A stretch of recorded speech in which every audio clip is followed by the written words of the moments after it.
అయితే ఈ మేనిఫెస్టో చూస్తారు మీరు అనేక 78 నుంచి అనేక అంతకుముందు మీ తండ్రి గారి కాడి నుంచి మీరు ఇంత చంద్రబాబు గారు ఇచ్చిన మేనిఫెస్టో, జగన్ గారు చెప్పిన మేనిఫెస్టో, ఈ రెండింటిని మీరు ఎట్లా చూస్తారు?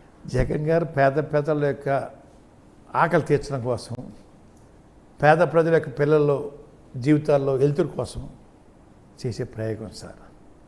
వీరు అధికారం కోసం తయారు చేసిన మేనిఫెస్టో సార్. అధికార ఆకలి తీర్చుకోవడం కోసం తయారు చేసిన మేనిఫెస్టో సార్. క్లియర్గా అర్థమైపు సామాన్యుడికి అర్థమవుతుంది సార్. మీలాంటి పెద్దవారు చదువుకున్నాం కాదండి, సామాన్యుడికి అర్థమవుతుందండి. అధికార ఆకలితోటే సార్ కాపులకి బీసీ రిజర్వేషన్ పునరుద్ధరిస్తాను పదే మీటింగ్లు చెప్పి మేనిఫెస్టో తయారు చేసింది ఎవరో తెలుసా సార్? గౌరవ ప్రముఖ బీసీ నాయకులు సార్. ఆ రోజుని అంటే వాళ్ళ నుంచి యాంటీ రాకూడదని చెప్పి వాళ్ళతో తయారు.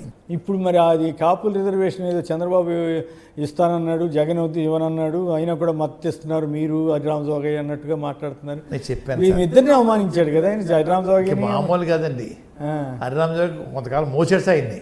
చాలా మోసిందని అవమానించాడు. ఆయన ఎందుకు అవమానించాడు పాపం? అంత గట్టిగా ఆ వయసులో 80 ఏళ్ల పై వయసులో అసలు ఊపిరాన్నట్టుగా నిలబడిన వ్యక్తిని అట్లా దూరం ఎందుకు చేసుకున్నాడు? చంద్రబాబే గొప్పవాడు అన్నట్టుగా, చంద్రబాబే తనకు కావాలన్నట్లుగా హరిరామ జోగయ్య లాంటి వాళ్ళని ఎందుకు దూరం చేసుకున్నాడు? ఆయన జేబులో ఉన్నాడు సార్.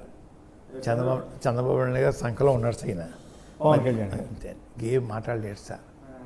5 సంవత్సరాలు మడుగులో దాక్కున్నాడు సార్, దుర్యోధనుడిలాగా మడుగులో దాక్కున్నాడు సార్ 5 సంవత్సరాలు. ఎవరు? పవన్ కళ్యాణ్ గారండి.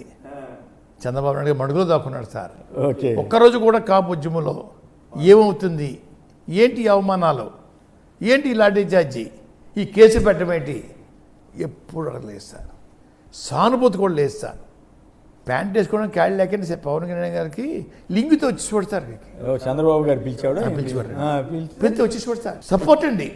నా పక్కన నాకు ఉన్నాడు, మీకు కాదు, నాకు కాదు, అంటే మాకు వార్నింగ్ ఇవ్వడం వస్తుంది సార్. నా దగ్గర నా పక్కన ఉన్నాడు కాపు సినిమా యాక్టర్ ఉన్నాడు, జాగ్రత్త అని చెప్పి మనం భయపెట్టినా చూసుకోడు సార్. మరి అయినా కూడా కాపు సామాజిక వర్గం ఎందుకు కొంత శాతం అయినా ఎందుకు నమ్ముతాను? సినిమా వాళ్ళు మీకు తెలియదేమో సార్. అయ్యా చిన్నపిల్లలు సార్ పాడైపోతూ ఉన్నారు సార్, యువత.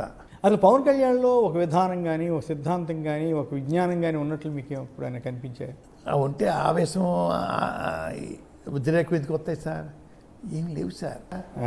తోటి రాజకీయంలో ఉన్నవాడిని అవమానపరచరు సార్. రాజకీయాల్లో శ్వాస శత్రువులు ఉండరు, శ్వాస మిత్రులు ఉండరండి. అవును, అది కూడా తెలుసుకోలేకపోతున్నాడు సార్. ఆయన అవమానించి పెట్టేస్తుంది.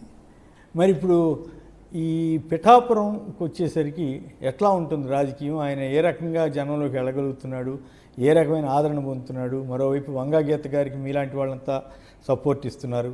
ఎట్లా వీళ్ళిద్దరి మధ్య పోటీ ఏ రకంగా ఉండబోతుంది? పేదవర్గాలంతా జగన్మోహన్ రెడ్డి గారితో ఉన్నారు సార్. ఈ మధ్య మార్చి 16వ తారీఖు నుంచి సార్ 17వ తారీఖు నుంచి రోజు పిఠాపురం కాన్స్టిట్యున్సీ ప్రజలతోటే ఉన్నాను సార్. మధ్యలో జగ్గంపేట అండి, మధ్యలో పత్తిపాడు, ఎక్కువ పిఠాపురం. అన్ని కులాల వారిని ముందు పిలిచాను సార్. రోజుకు 2-3 గ్రామాలండి బిగినింగ్లో సార్. స్లోగా అందం కవర్ చేశాను సార్. మళ్ళీ కులాల వారికి పిలిచాను సార్. ఎన్ని చేసినా సార్ ఇతర వర్గాలు మాత్రం పద్మనాభం గారు మమ్మల్ని అనుమానించొద్దు, మీ కాపులను కోవర్ట్లు ఉన్నారు అని చెప్పిన సందర్భాలు ఉన్నాయి సార్. మీరు కొడుకు ఒక పార్టీ, తండ్రి ఒక పార్టీ పోతే కులానికి గౌరవం ఉండదు అబ్బాయి. అంటే కొడుకులు ఒక పార్టీ, తండ్రి ఒక పార్టీ ఎట్లా? అంటే కొడుకేమో జనసేన పోతున్నాడు సార్, తండ్రి గారు ఇంట్లో ఉంటున్నాడు సార్. తప్ప అబ్బాయి, తండ్రిగా మీ బాధ్యత కంట్రోల్ చేయండి. తండ్రులు ఎందుకు పవన్ కళ్యాణ్ వైపు తండ్రులు ఎవరు ఆకర్షించట్లేదు సార్. ఎందుకని?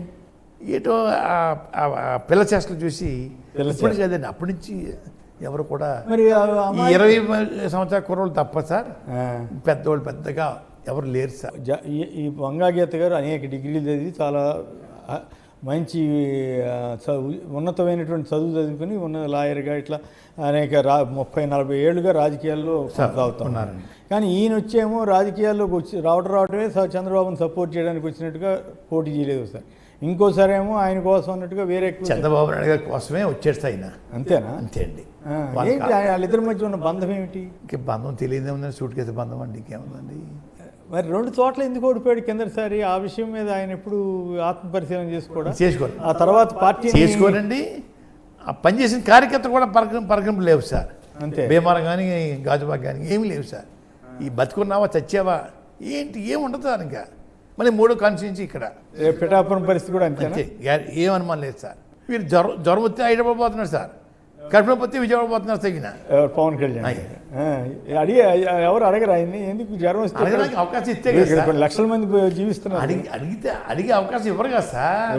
లోపలికి ఎవరు కదా సార్ లోపలికి.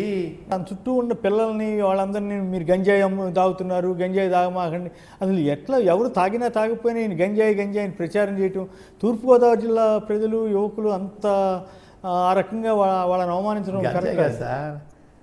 పిఠాపురం గెలిపిస్తేటండి స్వచ్ఛమైన సారా తెప్పించాడట. నేను స్వచ్ఛమైన సారా అండి, సారా కోసం ఈయన కావాలా? మంచినీళ్ళు తెప్పిస్తాను, ఇల్లు కట్టిస్తాను, సిమెంట్ రోడ్డు వేయిస్తాను, అవి కాదండి స్వచ్ఛమైన సారా తెప్పిస్తాను. నాకు ఆ మాట కూడా అన్నాడా? అది అండి వాటర్ సమ్ముడైపోతారు.